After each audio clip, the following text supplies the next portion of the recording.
This morning's devotion is Genesis chapter 27. Yesterday, we heard a little bit about Jacob being opportunistic. He had seen an opportunity to secure the right of the firstborn son by bribing his brother with what apparently was a very good pot of stew. But this morning in chapter 27, we're realizing that Jacob is just a little bit more crooked than that. Along with the help of his mother, Jacob engineers a plan that steals the blessing that Isaac had intended for Esau. I want you to read the chapter so you see how it happens, but the basic gist of things is that Isaac was near his death. He was mostly blind. And so he wanted to give a blessing to his oldest son, a blessing that was intended to bring unity to the household.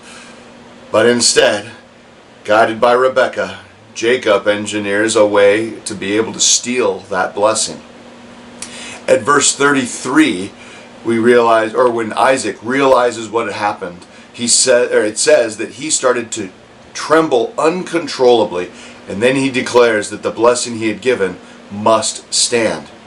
Then at 34, Esau says this. When Esau heard his father's words, he let out a loud and bitter cry. "Oh, my father, what about me? Bless me too," he begged.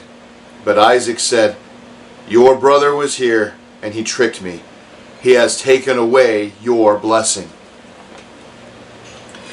It may be difficult for us to understand in our modern era, but that was in the day when a word was for real. You could never take back your word. We even still use that term from time to time. A man is nothing more than his word. Well, they believed it back then. And in this case, since Isaac had said the word, the blessing in this case, upon his son, Jacob, as it turns out, that word could not be taken back. It was a permanent thing. This was going to cause a rift between Jacob and Esau that would last 20 years. How that resolves itself, we will discover as we read into the next few chapters. But for now, what's important for us to walk away with is despite Jacob's faults, and despite his upbringing, because Rebekah was a part of that, God still has a plan that works through him to bring good, not to him, but ultimately to all of us. We are in this line of Abraham, Isaac, and Jacob. And we will see a story unfold that ultimately incorporates us and teaches us that no matter, how lost or confused we might become along the way, God still has a plan for us, and he will still make that plan work for good. We're all on this ride. So let us learn and recognize that, we are not all perfect. Sometimes we will make mistakes. Sometimes we will outright do things that are wrong. But God can still work with that and still heal us and restore us for the sake of showing his love and compassion to the world.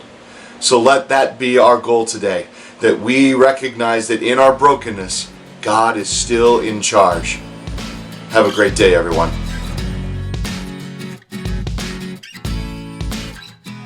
If these devotional videos are helpful to you, subscribe to our channel and click the notification button so you know when we post a new video. And of course, please share them with others.